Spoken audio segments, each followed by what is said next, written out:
I'm back with another video. And it's time for another episode of Every Album Ranked. For this episode, I'll be ranking all the albums by Deftones from least best to overall best. I've already done reviews of each of these albums. Just as a heads up, this does not reflect anyone else's opinion, it's only my personal opinion. With that out of the way, let's get on with the list. Starting off the list, we have Like Linus from '93. This was the band's demo album. Even though it didn't get an official release, I'm still including it anyway. Besides, I can't find any physical copies for sale, though it is on YouTube in its entirety. Maybe someday it will get reissued, but only time will tell. Besides, this year will mark the album's 30th anniversary.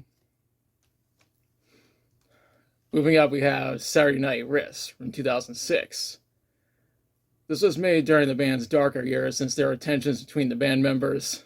The production of the album was turbulent, and the Deftones nearly split up. There are some very good songs on this album, such as Hole in the Earth, Mine, and especially Kim Dracula. The album itself is not as heavy as the band's other work, but still a good album regardless. It's also their first time venturing into space rock.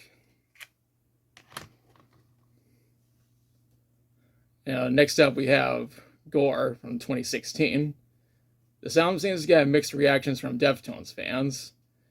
Maybe they didn't like the band's decision to venture into space rock for the album. I didn't mind the decision.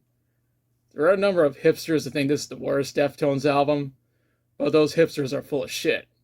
I mean, of course they're full of shit. They're hipsters. Even though I find this to be one of Deftones' weaker albums, I still enjoy it nonetheless.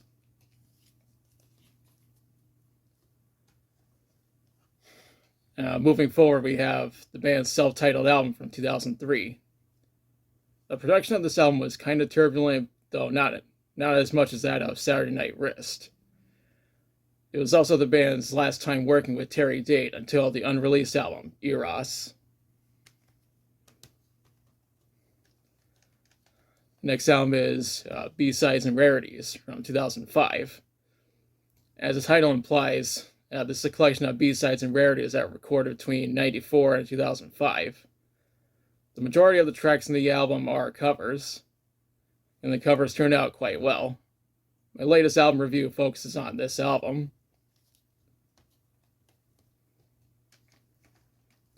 And next up we have Adrenaline from '95. This was the band's debut album. It kind of had a raw sound compared to the band's later work.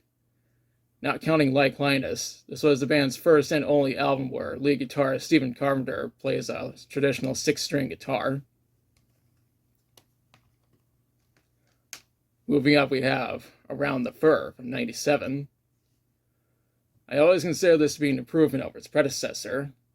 It's also the first Deftones album where Stephen Carpenter played a 7-string guitar.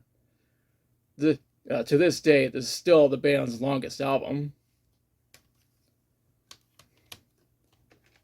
Next album is Koi no Yokan from 2012. This is the second Deftones album to be produced by Nick Linus, and their last album to not have the band credited as producers.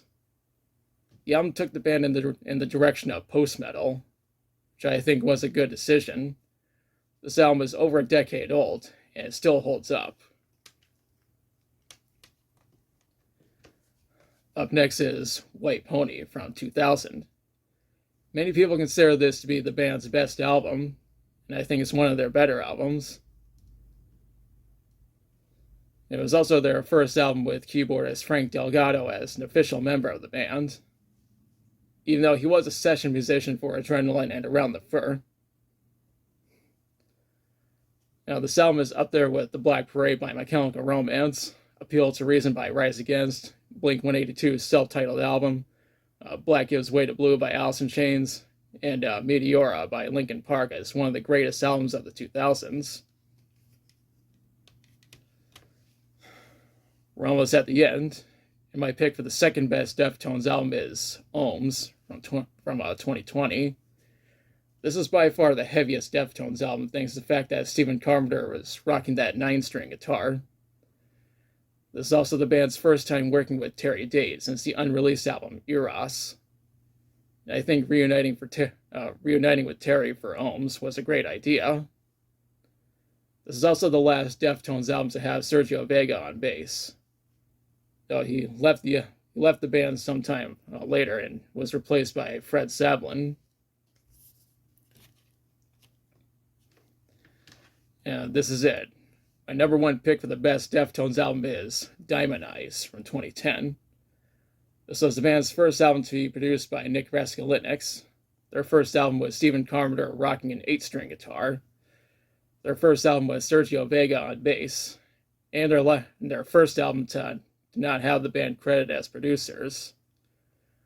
The album was meant to be more uplifting compared to Eros, which had a darker tone. Not only do I find this to be the best Deftones album, but one of the best albums of the 2010s. The 2010s also gave us other god-tier albums such as Wolves by Rise Against, The Sea of Memories by Bush, Aftershock by Motorhead, Black Star by David Bowie, Harakiri by Serj Tankian, and Danger Days by My Chemical Romance, among others. And that is my official ranking for all the albums by Deftones. I know that not everyone will agree with my rankings, but I don't give a shit. If you want to hear my full thoughts on these albums, I'll include links to my reviews in the description. Even though some of my thoughts have changed since then. Now is the part where I question you. What do you think of my rankings for the albums by Deftones? How would you rank their albums? What's your favorite Deftones album? Which of their albums is your least favorite? Let me know in the comments. If you liked the video, be sure to like, share, and subscribe. Be sure to press the notification bell to notify future videos. Thanks for watching. I'll be back soon with another video.